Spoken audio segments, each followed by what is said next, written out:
In my last video about the North Shore Wastewater Treatment Plant fiasco, I covered financing for the project, how reconciliation plays a role in this story, Metro Vancouver's termination of the contract with the builder, dueling lawsuits, various warnings about how much this would cost North Shore ratepayers, and more.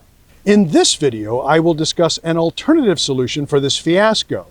But first, let's look at why North Shore ratepayers are being hit with a massive tax increase to pay for this disaster of a sewage plant.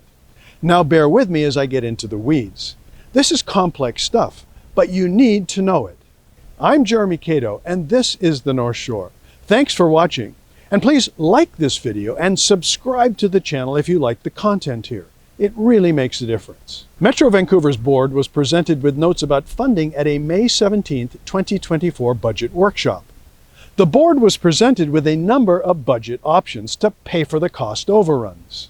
And the meeting started with some very bad news for North Shore taxpayers. Finance officials started the workshop by pinning 46% of the added cost of $2.8 billion on the North Shore.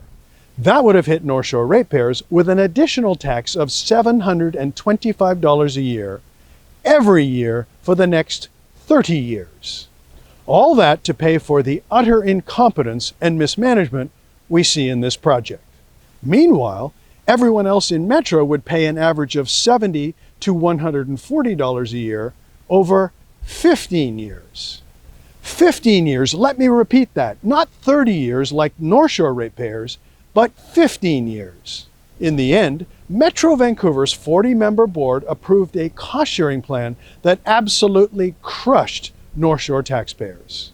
The plan includes the North Shore sewerage area paying 37% of the additional costs, the cost overruns, or $590 a year, every year for 30 years. Vancouver households pay $150 a year over 15 years. Richmond households pay $80 a year over 15 years. Fraser Valley region households pay $90 over 15 years. This sort of financial pasting of the North Shore is unconscionable, but it is not unexpected. The billions in added costs can be explained in one of two ways, or a combination of both. We are looking at either Metro mismanagement and incompetence, or Acciona incompetence and mismanagement, or some combination of both. It is totally absurd to pin the bulk of the added costs on the North Shore. The reality is we are looking at administrative and governance failure on a regional scale, but there may yet be an alternative solution. Back in 2013, a North Shore newsreader suggested that the best solution, and the most prudent one financially, would be to keep the wastewater treatment plant right where it is, the existing one, the Lionsgate one. In fact, the 2005 study by Stantec and Dayton and Knight concluded that expanding the current Lionsgate plant was the best solution, at a cost of about $108 million in 2005 dollars, or about $163 million today adjusted for inflation. Of course, reconciliation commitments have been concluded, and they were not considered in the Stantec, Dayton and Knight study. So here is a question.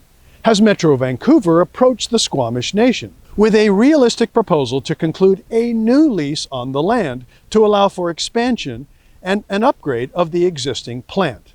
I'd like to know if there is a deal to be made between Metro and the Squamish Nation, one that benefits all parties. And that is the subject of a future video. Thanks for watching. I'm Jeremy Cato, and this is the North Shore. We'll see you next time.